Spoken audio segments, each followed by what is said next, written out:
Republican Congressman Matt Gaetz might be in even more trouble than he's already in because of his failure to disclose $25,000 that he received in book royalties from a book he published last September called Firebrand.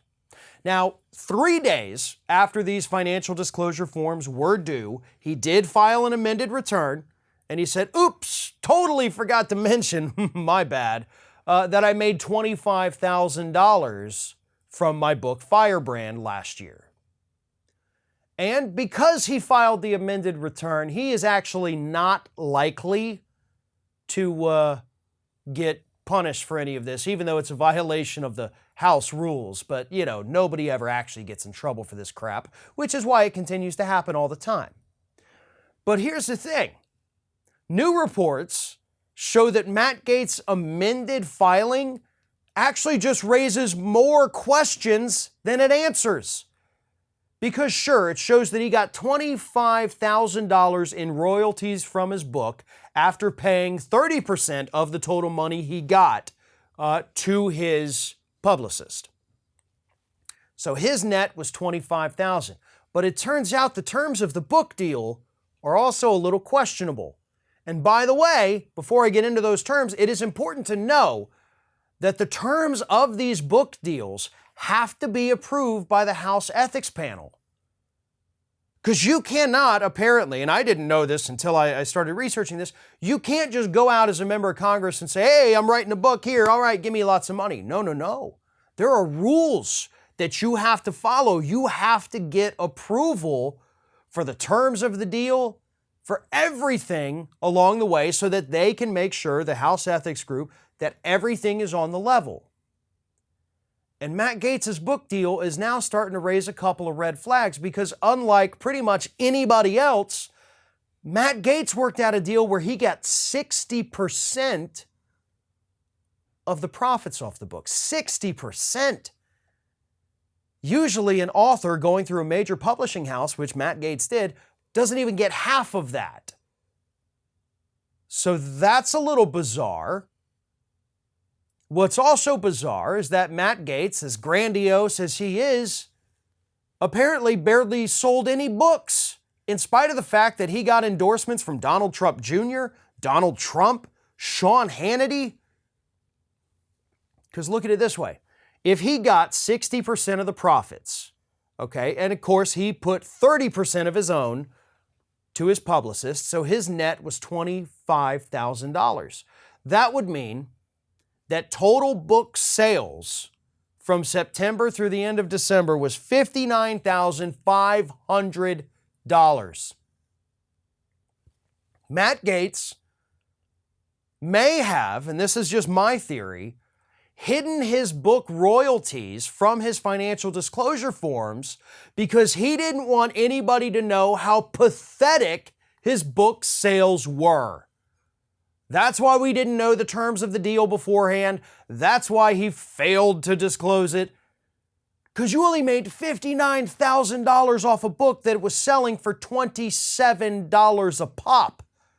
I think you can actually now find it on Amazon for less than $10 a piece. That is pathetic. That's pathetic, especially considering, as I mentioned, these people with millions and millions of followers across the country telling people, go buy Matt Gaetz' book, and they just looked at it and said, no, I don't want it. So, wow, Matt, you're definitely not as popular as you'd like to think you are. And of course, we already knew that too, because the little tour you're on right now is costing you about 4 times more money than you've actually raised from it. So people may love to hear you talk, but damn it, they're not going to pay for it. Another interesting thing about this Matt Gaetz book is that he talks about, being a party guy, enjoying a good time when he likes to go out, talking about some trips he made with some girls he met. So yeah, I'm sure that's not relevant to any other investigation that may be happening with Matt Gaetz right now.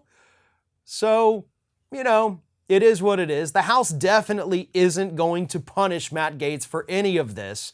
I do personally believe that he was hiding this because he didn't want us to know how pathetic his book sales were. But I think, if I were the FBI, might be worth it to just go pick up a copy and see if any of those stories match up to what Joel Greenberg is telling you behind the scenes. One of today's video sponsors is PureVPN, and right now they have an exclusive offer for our Ring of Fire viewers. Go to link.purevpn.com/TheRingOfFire and get a 2-year subscription for just $2.88 per month. PureVPN recently passed another audit where they were verified to not keep any logs of user activity, which is a magnificent testament to their commitment to privacy. Their always-on third-party audit means that there will be no logs kept regarding your activity, and they're the only VPN available with this feature. PureVPN offers fast and reliable VPN services with more than 6,500 servers. It secures your connection on all your devices with easy-to-use apps across all major platforms and 10 multi-logins so you can use it with freedom on any device you want. It helps you stream all you want, including 7 Netflix regions: US, UK, Canada, Australia, France, Germany, Japan, and of course Amazon Prime, BBC iPlayer UK, ITV UK, and many others. And they offer dedicated IP from 7 different countries if you need a stable static IP for yourself. And it makes activities like working from home and gaming easier with much more seamless connection compared to a shared IP. And it helps you purchase all kinds of online deals with lesser prices by connecting to certain regions. So whether it's for games on Steam or flight tickets, they've got you covered. And of course, it keeps you secure no matter where you are with public Wi-Fi protection. So go to link.purevpn.com/TheRingOfFire to get a 2-year subscription for just $2.88. That is a wonderful bargain on great internet protection.